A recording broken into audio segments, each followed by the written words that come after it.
fue el mejor, de entre los mejores, en una guerra donde, en todos los frentes, los pilotos alemanes fueron extremadamente superiores.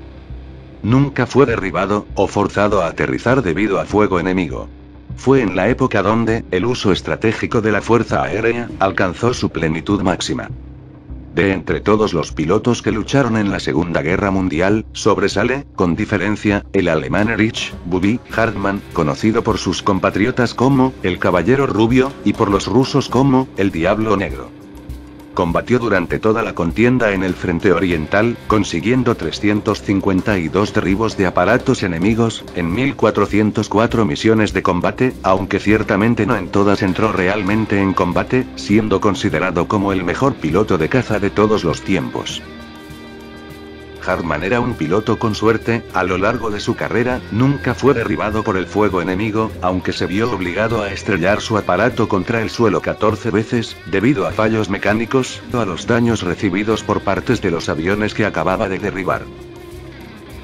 Nació en Stuttgart, en 1922, y pasó la mayoría de su infancia en China, ya que su padre trabajaba allí de médico. Hartmann aprendió a volar muy joven, instruido por su madre, una de las primeras mujeres piloto de Alemania. A los 15 años, ya pilotaba planeadores, ya que desde los 14 años tenía licencia de vuelo. A esa edad, se enamoró de una chica de 13, llamada Ursula Paetsch, pero pasaron 2 años antes de que el Caballero Rubio tuviese valor y se declarara. Con 20 años recién cumplidos, empezó a volar a bordo del mítico aparato, Messerschmitt Bf 109, en la 52ª ala de caza, que operaba al norte del Cáucaso. Su primera misión de combate fue en el frente oriental, en octubre de 1942. Su bautismo de fuego fue desastroso. En una ocasión, fue derribado tras las líneas enemigas, y capturado, se hizo el herido hasta que pudo escapar, y, viajando solo de noche, consiguió llegar al frente alemán. En este viaje, en la cima de una colina, Hartmann se encontró con una silueta negra, que en alemán le dijo: «¡Alto!». Y disparó su fusil, pero falló. Hartmann le gritó: «Por Dios, no mates a tus camaradas». El soldado alemán, muy nervioso, no llegó a efectuar un segundo disparo afortunadamente. Su primer derribo fue un Il-2 Strumbovik, al cual con los cañones de 20 milímetros de su 109 no le hizo nada. Fue un afortunado disparo en el sistema de refrigeración de aceite del Il-2, lo que hizo que este estallase. En julio de 1943, durante la batalla de Kursk, abatió 7 aviones en un solo día. Terminó el año con 159 victorias, tras haber sido derribado, hecho prisionero por los rusos, y escapado de sus captores. En 1944 acumuló 172 victorias, y fue condecorado personalmente por Hitler con la Cruz de Caballero de la Cruz de Hierro con hojas de roble, espadas y diamantes, el segundo reconocimiento más importante en aquel momento. Después de su derribo 301, Erich y Ursula se casaron. Gerd Barkhorn, 300 derribos, y Wilhelm Batz, 242 derribos, fueron los testigos del enlace. Durante los períodos en los que Hartmann y Ursula estaban separados, él pintó su emblema personal. Un corazón rojo sangrante atravesado por una flecha en el que debajo podía leerse Karaya. El avión de Hartmann tenía marcas distintivas, que lo hacían reconocible y temible ante los pilotos soviéticos. El morro pintado de negro, en forma de tulipán. Y un corazón atravesado por una flecha con el nombre de Ursel. El fuselaje de su avión llevaba pintado, además, el número 1, por ser el líder del escuadrón. Hartmann era un cazador nato, que acechaba y sorprendía a su presa. Según admitió él mismo, el 80% de sus víctimas cayeron derribadas sin tener tiempo de reaccionar. Aprovechaba el poder del motor de su Messerschmitt Bf 109, y su velocidad en picada, para acortar distancia rápidamente, abriendo fuego solamente cuando estaba a menos de 20 metros de distancia del avión enemigo, para causar el máximo daño posible. Luego, aprovechaba la confusión que causaba la sorpresa del ataque, para romper el contacto, antes de que sus enemigos se organizaran. Esta táctica de combate, la aprendió volando como escolta de Walter Krupinski, quien favorecía este método. Su técnica era efectiva, pero tenía ciertos riesgos. En varias ocasiones, las piezas que se desprendían de los aviones enemigos bajo fuego, impactaron contra el avión de Hartman, dañándolo, y obligándolo a hacer aterrizajes forzosos. Hartman no era un temerario, sino más bien era muy cuidadoso, y prefería obtener una sola victoria, a tomar riesgos innecesarios. Toda su vida estuvo muy orgulloso de que ninguno de sus escoltas murió mientras volaron con él. Su credo de combate era ver, decidir, atacar, romper contacto. Para Hartman los combates de piruetas, dogfight, en inglés, eran una pérdida de tiempo.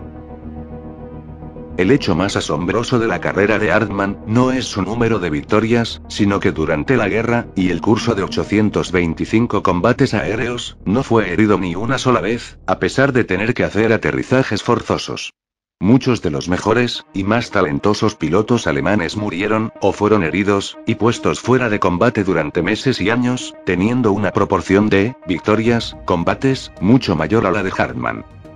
Los pilotos aliados anglosajones más exitosos, nunca acumularon, ni siquiera remotamente, el número de combates aéreos en los que Hartman participó, y tenían el lujo de contar con un sistema de rotación, que los libraba de tener que hacer misiones de combate después de alcanzar cierto número de misiones.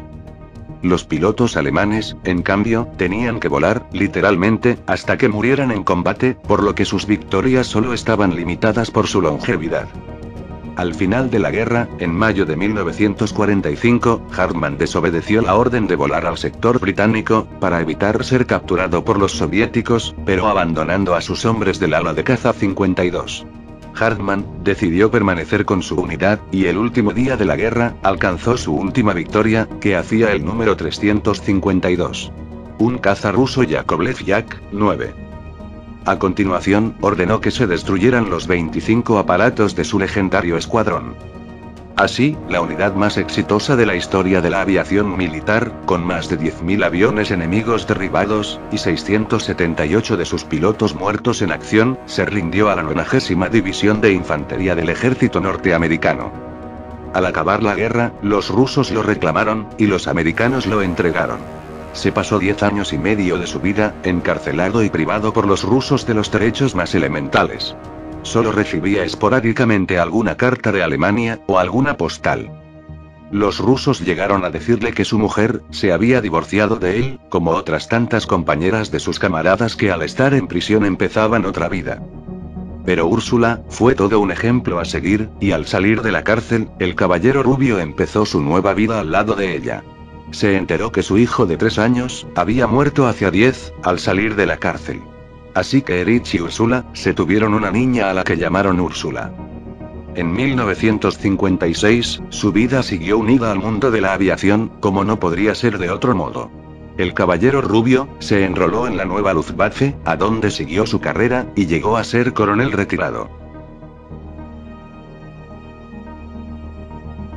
Durante la Segunda Guerra Mundial, la guerra aérea cobró una importancia que hasta aquel momento no había tenido, y el número de pilotos, batallas y demás, se disparó.